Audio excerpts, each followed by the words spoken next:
The diner was quiet, save for the low hum of the jukebox in the corner and the clink of silverware against plates. The kind of place where truckers and locals gathered in the early hours of the morning, where time seemed to slow down, and the food always came with a side of comfort. The smell of fresh coffee and sizzling bacon filled the air as the waitress, a woman in her mid-40s with a tired smile, refilled mugs and made sure everyone was settled.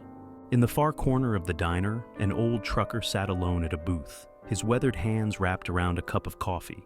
His name was Jake Porter, a man in his late 50s, with a face that had seen its share of hard days, wrinkles carved deep by the sun, a graying beard, and a pair of tired but sharp eyes that still held a fire. The baseball cap he wore barely covered the salt and pepper hair that stuck out in the back. He was dressed simply, jeans and a plaid shirt, boots that had been worn down by years of road dust and diesel fumes. To anyone who looked at him, Jake was just another old trucker, a man whose best years were long gone. He didn't stand out, didn't make a scene. He was the kind of guy people didn't notice until he was gone. The kind of guy people didn't think twice about. And that's exactly how the gang noticed him. Hello, Mr. Pictures here. And before we continue with the story, please subscribe to the channel as it would allow me to continue with these stories. Thank you. Now back to the story. They were a group of young men, leather jackets and tattoos, swaggering into the diner with the kind of confidence only arrogance can bring. They were loud, their voices grating and high-pitched as they ordered food, making fun of the waitress, cracking jokes that weren't funny, their laughter echoing off the walls. The leader, a big guy with a thick neck and a crooked smile, spotted Jake sitting in the corner. His eyes flicked over the old trucker and then to his buddies, a knowing smirk creeping across his face. The gang leader walked over to the booth, his boots thudding heavily on the linoleum floor. The other guys followed, like a pack of wolves trailing their alpha. "Hey, old man," the leader said, leaning against the table, his voice loud enough for everyone to hear. "You been out here long? I didn't know they let fossils drive trucks anymore." He snickered, and the others laughed along, their voices sharp and obnoxious. Jake didn't respond immediately. He took a slow sip of his coffee, his eyes scanning the gang, taking in their postures, their arrogance. They were all cut from the same cloth, young, cocky, and stupid. The leader's words weren't new to Jake. He'd heard worse from bigger, meaner men. Still, he felt the familiar tightness in his chest, the instinct that told him to keep calm, to stay steady. The leader slid into the booth across from Jake, leaning back casually. "What's the matter, old man? You too slow to answer. Bet you can't even drive that truck without needing a nap halfway there." The other gang members laughed again, a high-pitched, obnoxious sound that filled the diner like a bad odor. Jake set his cup down slowly, his hands steady. He didn't let his gaze falter. He didn't flinch. "You should walk away," Jake finally said, his voice low and calm, a stark contrast to the gang's brash laughter. "I'm not the kind of guy you want to mess with." The leader leaned forward, his grin widening, as if Jake's calm response was a challenge he couldn't resist. "Mess with? I'm just having a little fun with you, Grandpa. You're not gonna do anything, are you?" He made a show of cracking his knuckles, eyes narrowing, daring Jake to do something about it. Jake's eyes flicked briefly to the side, to the old man's pocket knife resting on the seat next to him, the blade barely visible under the table. It was a simple tool, a relic from his youth, but to anyone else, it looked unthreatening. What they didn't realize was that Jake hadn't carried it for cutting open boxes in a warehouse. It had seen much darker days. "I'm telling you now," Jake repeated, his voice even quieter.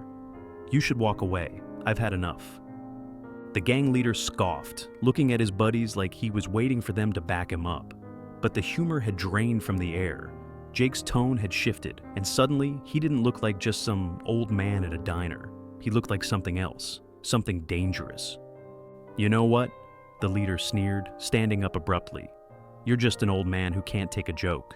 This is gonna be fun. Let's see if you're really as tough as you think you are." He grabbed Jake's coffee cup, lifting it with a swift motion and tipping it just a little toward Jake's lap. The group laughed, but the sound was suddenly much less playful. The leader was trying to provoke Jake, trying to humiliate him. But what he didn't know was that Jake wasn't just any old man.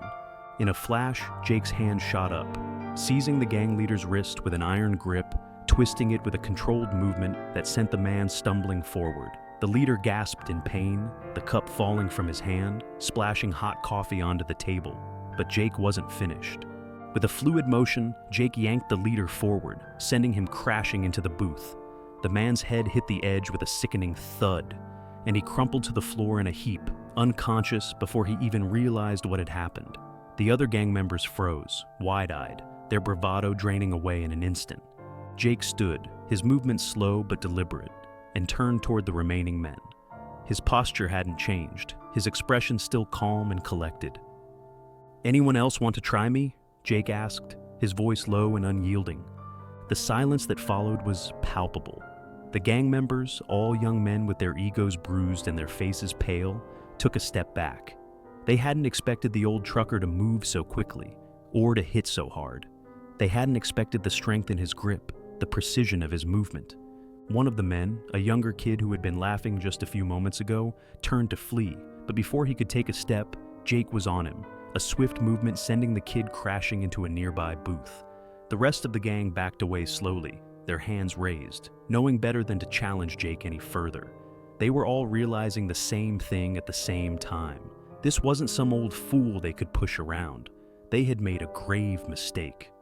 "You'll want to leave now," Jake said, his voice like steel. "And if you ever think about messing with anyone again, you remember this. I don't take kindly to people who think they can intimidate others. Now get out."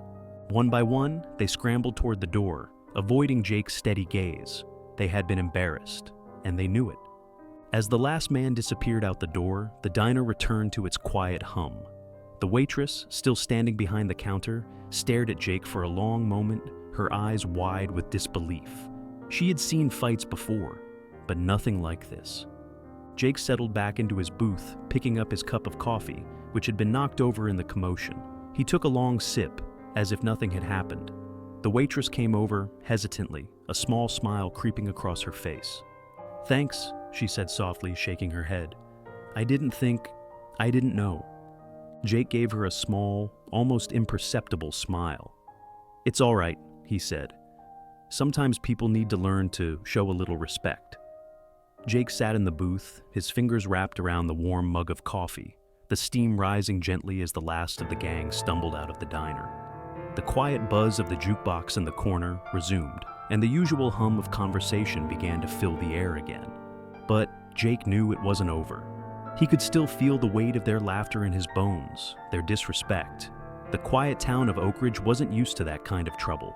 It was the kind of place where everyone knew each other's names, where people helped each other out, where bullies didn't come knocking.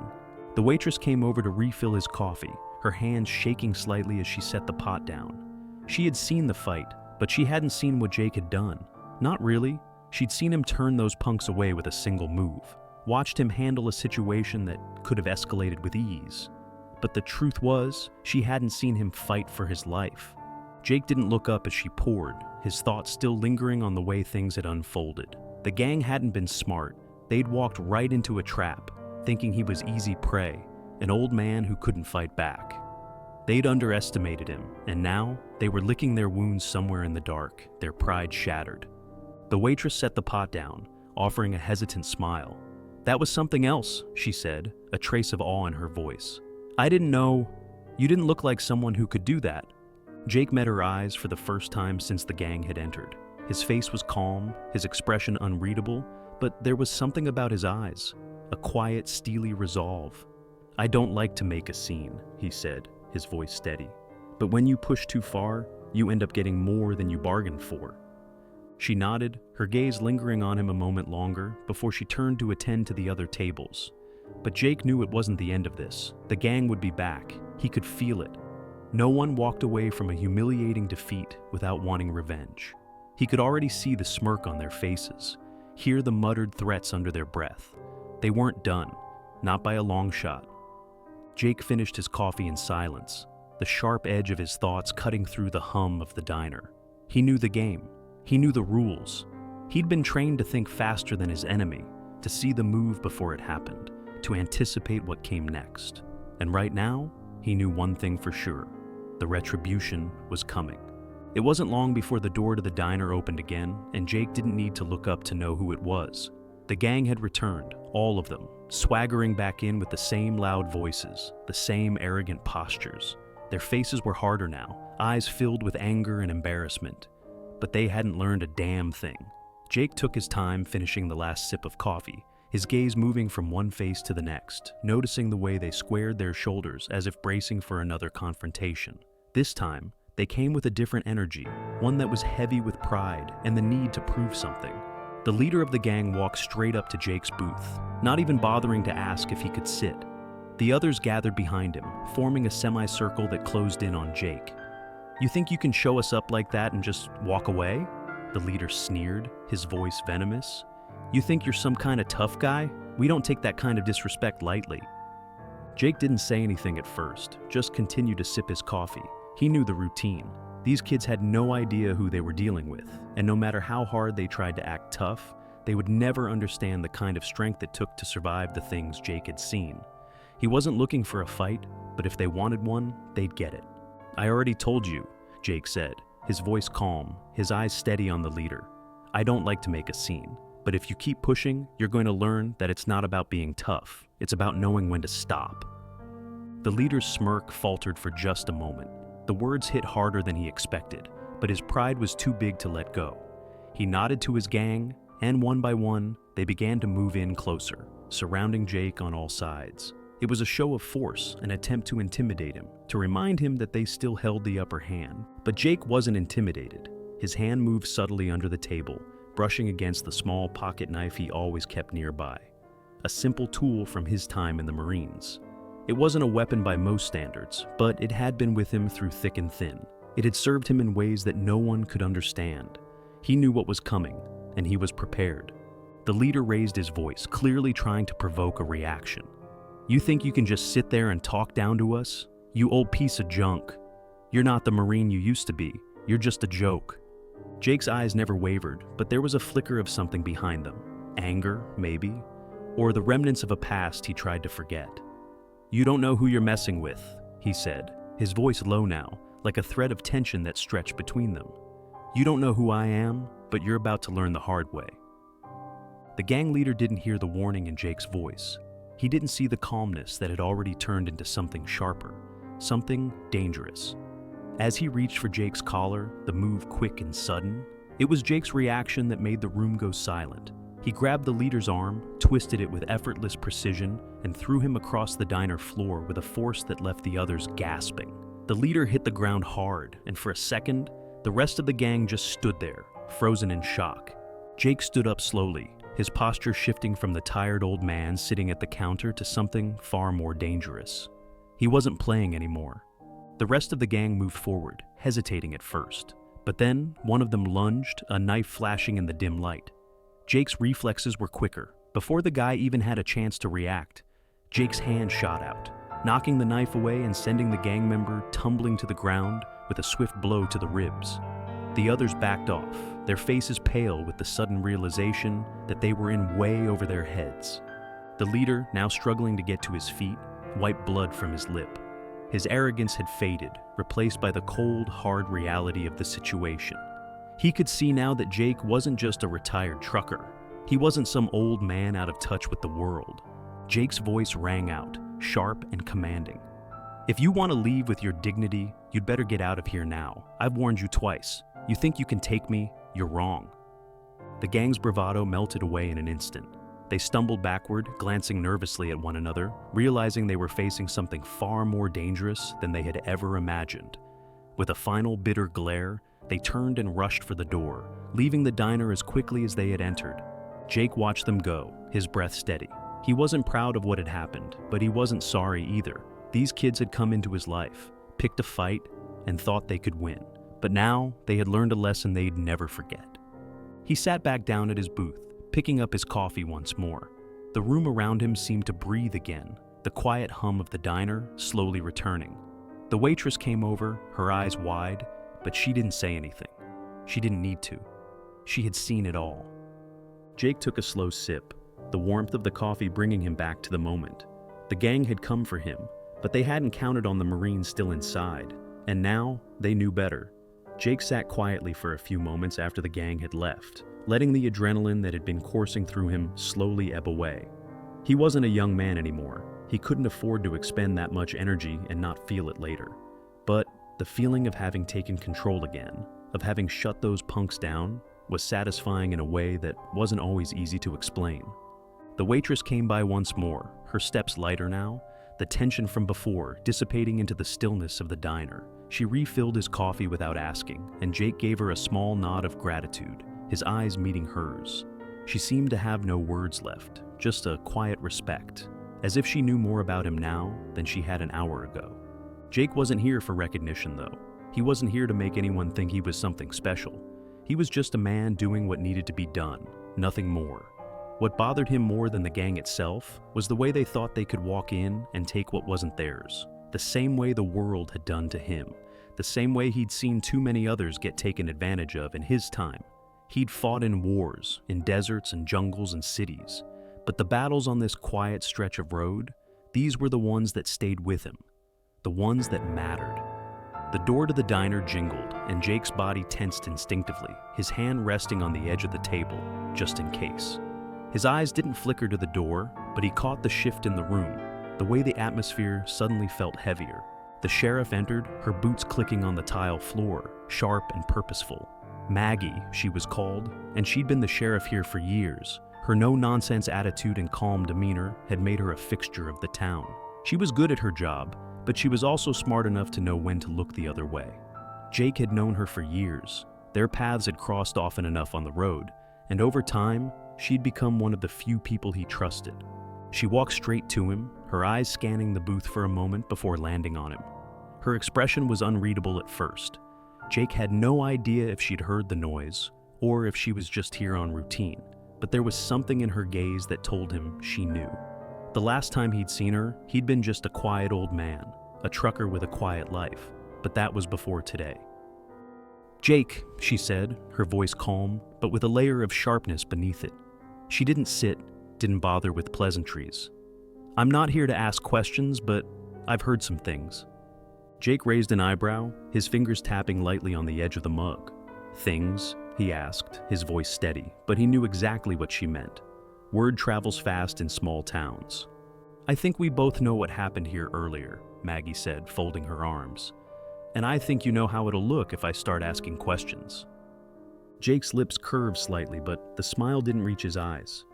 "I didn't start it," he said simply, "but I sure as hell finished it." Maggie's eyes softened, just a little, but she didn't look away. "That's what I'm worried about, Jake. You know what kind of trouble that gang is mixed up in, don't you?" Jake nodded once, slowly, his gaze never leaving hers. "I do. I've seen the kind of things they're involved in." Maggie sighed, the weight of the conversation settling between them. "I know you can handle yourself. Hell, I've seen you do things most men could never dream of. But Oak Ridge isn't the kind of town where we get into those kinds of problems. We don't want any more of them here, Jake." Jake sat back in the booth, his gaze shifting to the window as he watched the sun beginning to set, casting a golden hue over the empty highway outside, the kind of peace that felt too fragile, too easily broken. "I didn't ask for this, Maggie," Jake said quietly, his voice low. "But they came in here thinking I was just some old man. They didn't know who they were dealing with, and now they're gone. But you're right, it won't stop there." Maggie nodded, her expression hardening. "That's what I'm afraid of. They'll be back, and it won't just be a few punks trying to make a point. It'll be bigger. Worse." Her eyes softened for a moment, a flicker of the past flashing in her gaze. "Jake, this town, this place, it's home for a lot of people. I can't afford to have the cartel thinking they can come in here and make it theirs." Jake leaned forward, his eyes steady on her. He knew what she was asking. She wasn't just concerned for him, she was worried about the town, about the ripple effects that came from one mistake. "I didn't mean for things to escalate," Jake said, his voice taking on a calm finality. "But they came for me, and I wasn't going to let them walk all over me. I've fought too long, too hard, to let anyone take what's mine." He paused, letting the weight of his words sink in. "And I'm not done yet." Maggie watched him for a moment, her gaze intense. There was something in the way he said it, the way he carried himself, that told her this wasn't the end. "You're not alone in this, Jake. You know that, right?" Jake's lips curved up into a small smile. He wasn't used to asking for help, not in a world that had taught him to fight alone.